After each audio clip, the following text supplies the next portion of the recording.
Informasi selanjutnya, Saudara, Kementerian Pendayagunaan Aparatur Negara dan Reformasi Birokrasi melarang aparatur sipil negara ASN terlibat dalam kegiatan organisasi terlarang. Sanksi pun menanti bagi ASN yang melanggar, termasuk pemecatan.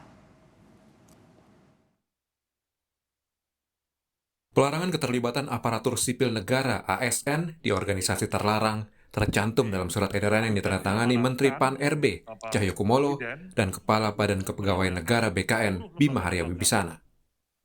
Melalui surat edaran, Cahyo mengatakan ASN dilantik dan diambil sumpahnya untuk setia kepada pemerintahan yang sah, sehingga apabila ASN sebagai anggota aktif di organisasi yang dilarang itu, maka dilarang secara prinsip.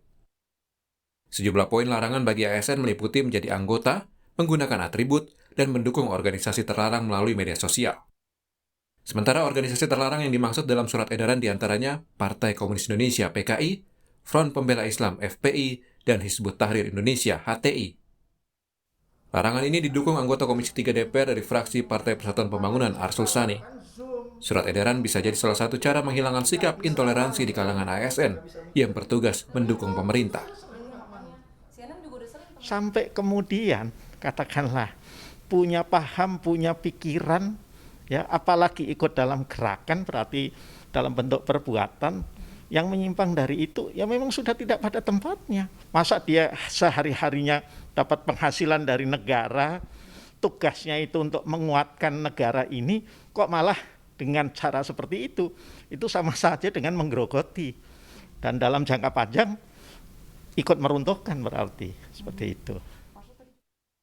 Sejumlah sanksi akan diberikan kepada ASN yang melanggar dan terlibat organisasi terlarang, mulai dari sanksi teguran hingga pemecatan. Tim Liputan, Kompas TV. Kita akan bahas soal larangan ASN terlibat organisasi terlarang ini bersama dengan Wakil Ketua Komisi 2 DPR Fraksi Nasdem, Saan Mustopa, dan juga kami masih coba menghubungi anggota Komisi 2 DPR dari fraksi PKS, Nasir Jamil, yang sudah bergabung. Kang Saan, selamat sore. Selamat sore, Mbak Priska. Sore, sehat Kang? Alhamdulillah, damang. Alhamdulillah. Nah, bicara soal surat edaran bersama antara Menpan RB dan Kepala BKN ini, kalau dari Nasdem apakah ini sudah tepat langkahnya untuk melarang ASN terlibat ormas terlarang? Menurut saya itu hal yang wajar ya dan pantas ya, Kemenpan RB melakukan surat edaran terkait dengan larangan ASN untuk terlibat dalam organisasi terlarang. Menurut saya itu normatif saja, karena ASN itu adalah bagian dari birokrasi pemerintahan, dan tentu sebagai bagian dari birokrasi pemerintahan, ASN punya loyalitas, punya kesetiaan terhadap pemerintah. Yang kedua juga ASN sebagai bagian dari birokrasi pemerintah, selain tadi kesetiaan terhadap pemerintah yang sah, ASN juga punya tanggung jawab secara konstitusi untuk senantiasa menjaga dan mengamalkan yang namanya ideologi negara kita, Pancasila, kan gitu. Nah, kalau misalnya ASN masuk organisasi terlarang, kenapa dilarang? Karena organisasi tersebut adalah bertentangan dengan dasar negara kita, Pancasila, maka sekali lagi menjadi hal yang wajar bagi Kemenpan RB untuk mengeluarkan surat edaran tersebut. Nah, tinggal bagaimana nanti implementasi surat edaran, jangan sampai nanti surat edaran itu menjadi semacam alat politik atau juga bahkan menjadi stigma nanti buat para ASN. Jadi memang implementasinya itu harus lebih hati-hati, harus lebih selektif. Jadi untuk supaya tidak ada penyalahgunaan di lapangan. Nah, sebelum kita masuk ke implementasi, Kang Saan, kalau PKS, Ketua DPP PKS, Mardhani Alisera, mengatakan bahwa ini berlebihan. Nah, kalau Nasdem melihatnya seperti apa? Apa iya ini berlebihan? Karena dianggap ini mengulang masa lalu, pelarangan ini. Kalau menurut saya wajar saja, dan itu kan berlaku juga terhadap organisasi-organisasi masa lalu, termasuk berlaku bagi PKI kan gitu kan. Jadi PKI dilarang ASN masuk PKI dan sebagainya. Artinya organisasi-organisasi yang bertentangan dengan negara, bertentangan dengan ideologi bangsa yang sah, dan tidak punya loyalitas terhadap pemerintahan yang sah, itu menurut saya memang layak untuk dilakukan pelarangan. Oke, jadi pendekatannya dengan larangan ini dinilai Nasdem sudah wajar. Ya, karena kalau enggak misalnya nanti gini, banyak sekali nanti di lapangan kita menemukan berbagai kasus ya. Misalnya kasus di Padang akhir-akhir ini, misalnya ada sekolah SMKN gitu ya, sekolah menengah kejuruan negeri, tapi dia mewajibkan, mengharuskan semua siswa menggunakan busana muslimah walaupun itu non muslim misalnya. Nah ini kan hal-hal seperti ini kalau misalnya terus-menerus dibiarkan dan mereka rata-rata ASN di sekolah-sekolah dan sebagainya, maka yang muncul adalah problem-problem seperti itu tadi. Jadi fenomena-fenomena yang ada di masyarakat ini yang terkait dengan ASN memang perlu untuk disikapi, dan salah satu pensikapannya dengan apa yang disampaikan oleh Kemenpan RB. Oke, saya akan tanyakan sekarang ke Bang Nasir. Bung Nasir Jamil, selamat sore, Assalamualaikum. Ya, waalaikumsalam warahmatullahi wabarakatuh. Selamat sore. Sore. Ustaz. Terima kasih, akhirnya Ya, tersambung juga, ada Kang Saan juga yang sudah bergabung. Jadi Bung Nasir, kalau PKS kenapa mengatakan bahwa surat edaran bersama Kemenpan RB dan Kepala BKN ini berlebihan? Saya tidak tahu persis ya apa pernyataan Mardhani Alisera soal ini. Tapi kalau saya lihat judulnya, bahwa aparatur sipil negara tentu harus loyal dengan negara. Ya, artinya kalau ada kebijakan negara terkait dengan sesuatu dan itu ada kaitannya dengan organisasi terlarang, ya tentu loyalitas aparatur sipil negara ya harus mengikuti negara. Oke. Jadi kalau dari tanggapannya Bung Nasir nggak ada masalah dong, ini wajar aja aturan pemerintah ini atau gimana? Iya, jadi karena organisasi itu kan sudah dilarang, dan dilarang itu ada aturan yang melarangnya, ada putusan, bahkan kalau HTI itu kan lewat Perpu, ya, lewat Perpu. EPI juga demikian karena dia tidak terdaftar, ya, beda dengan HTI. Nah, oleh karena itu tentu harus dipilah-pilah juga, ya. Kalau HTI dengan Perpu, seingat saya, kalau EPI itu kan lewat administrasi bahwa dia tidak terdaftar, sehingga dianggap tidak ada. Nah, kemudian ada larangan terhadap EPI. Saya pikir ini kebijakan negara, ya, kebijakan negara. Nah, aparatur sipil negara, ya sekali lagi saya katakan harus loyal dengan negara. Jangankan aparatur sipil negara, politisi juga harus loyal kepada negara. Ya, oke. Jadi artinya kalau sikap partai sendiri, sikap PKS, ya kalau yang sebelumnya itu pernyataan pribadinya Pak Mardhani, begitu, Bung Nasir? Kayaknya suara nih. Kecuali begini ya, yang saya dengar ada larangan, misalnya dia anggota-anggota organisasi yang dilarang oleh negara ini tidak mendapat pekerjaan, ya itu baru bertentangan dengan konstitusi, ya. Nah, tapi kalau kemudian aparatur sipil negara, karena dia sudah melekat sebagai aparatur sipil negara, maka tentu dia harus mengikuti kebijakan negara, ya, sampai ada keputusan yang mengubahnya, ya, sehingga kemudian ASN ini bisa terlibat dengan organisasi tersebut. Oke, artinya nextnya berarti implementasi nih, di tataran implementasi apa aja yang harus jadi notes atau catatan agar tidak tadi keluar dari apa yang aturan yang sudah ada di surat edaran ini. Kalau dari Kang Saan apa catatannya tadi? Ya, pertama jangan sampai nanti implementasi dari surat edaran itu diterjemahkan di level birokrasi di bawahnya itu beda-beda. Bahkan yang paling harus kita hindari itu dijadikan sebagai alat politik.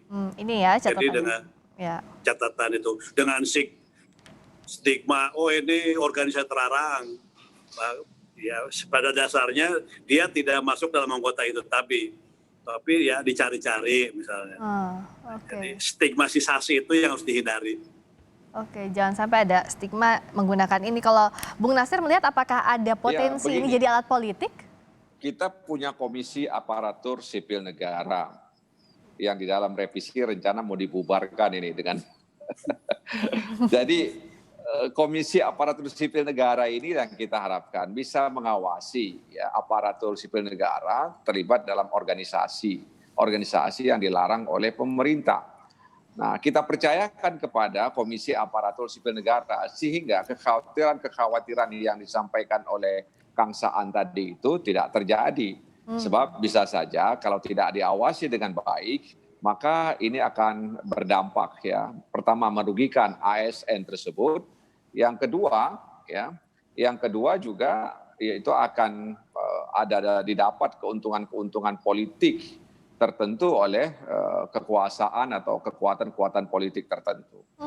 Nah, karenanya kami berharap Komisi Aparatur Sipil Negara juga harus ikut ya untuk mengawasi agar tidak ada ASN yang terlibat dalam organisasi terlarang. Sejauh ini Komisi ASN sudah aktif ya, Bung Nasir, untuk mengawasi. Apalagi kalau dengan ada surat edaran menteri ini harusnya bisa lebih aktif lagi. Iya, setahu saya secara otomatis ya mereka harus mengaktifkan ya. Mereka harus dalam tanda kutip mengaktifkan penglihatan mereka dan pendengaran mereka dalam tanda kutip ya. Agar kemudian surat edaran ini ya bisa efektif di lapangan dan tidak bias dalam penerapannya. Nah, ini harus kita jaga bersama-sama ya.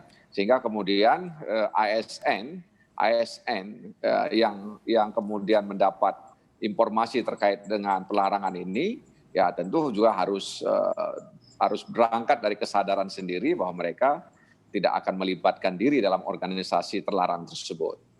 Potensi bias atau tadi Kang Saan mengatakan ada potensi ditafsirkan di lapangannya, itu apa sih yang dikhawatirkan kalau dari Kang Saan? Ya tadi jangan sampai surat edaran itu jadi nanti alat politik, saya katakan. Kayak dulu kan. Celahnya seperti apa yang Kang Saan lihat memang dari surat edaran ini? Jadi dari nanti kan bisa dijadikan alat tekan ya. Kamu harus begini, kalau enggak stigma ini dan gitu loh.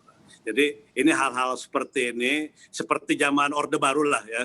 Ketika stigmatisasi PKI itu kan sangat merugikan bagi masyarakat yang sebenarnya dia tidak terlibat, tidak tahu, tapi ada yang melaporkan begini, akhirnya mereka langsung di stigma PKI. Tapi sekali lagi, apa yang dilakukan oleh Kemenpan RB itu memang perlu kita dukung. Ini sebagai bentuk upaya untuk senantiasa menanamkan ideologi Pancasila ke tengah-tengah di masa N. Oke.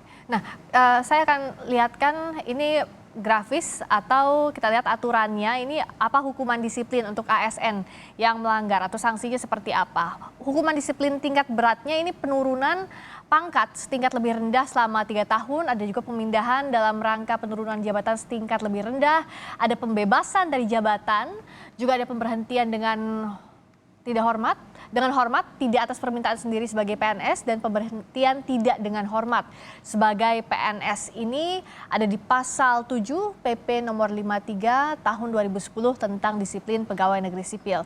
Kalau Bung Nasir melihatnya ya dengan hukuman disiplin ini apakah sudah setara dengan risikonya apabila ASN terlibat dengan organisasi terlarang? Bung Nasir, sudah tepatkah aturan ini memang?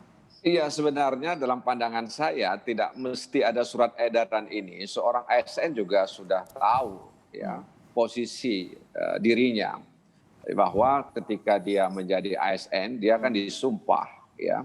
Disumpah. Oleh karena itu ya mungkin yang dimaksud oleh Mardhani Alisera itu berlebihan surat edaran itu ya. Makanya saya katakan tadi tanpa ada surat edaran ini pun ya seorang ASN itu juga harus mawas diri dia.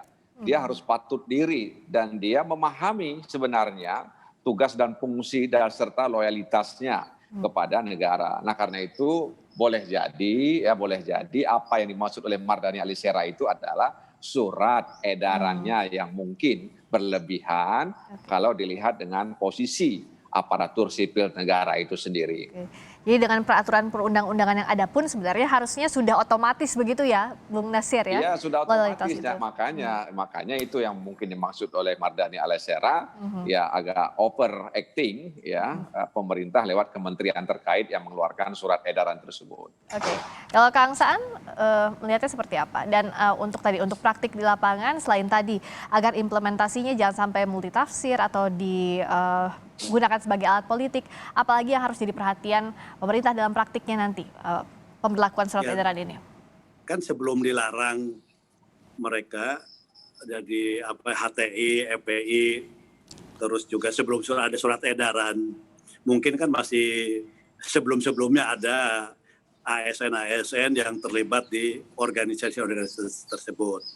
Dan tentu ini harus diinventarisir dan juga dimintain komitmennya ketika organisasi terlarang, apakah mereka masih menjadi anggota atau memang mereka sudah keluar. Nah, hal-hal seperti ini juga perlu ditegaskan oleh pemerintah. Jangan sampai mereka istilahnya sudah mengakui keluar dari FPI, keluar dari HTI, tapi sanksi masih berlaku kan. Nah, hal-hal seperti ini juga perlu menjadi pertimbangan pemerintah. Dan patut diawasi nanti pada praktiknya implementasi aturan ini. Terima kasih atas waktunya Kang Saan Mustafa, Wakil Ketua Komisi 2 DPR fraksi Nasdem. Terima kasih Bung Nasir Jamil, anggota Komisi 2 DPR semuanya. fraksi PKS. Terima kasih, sehat selalu. Selamat sore.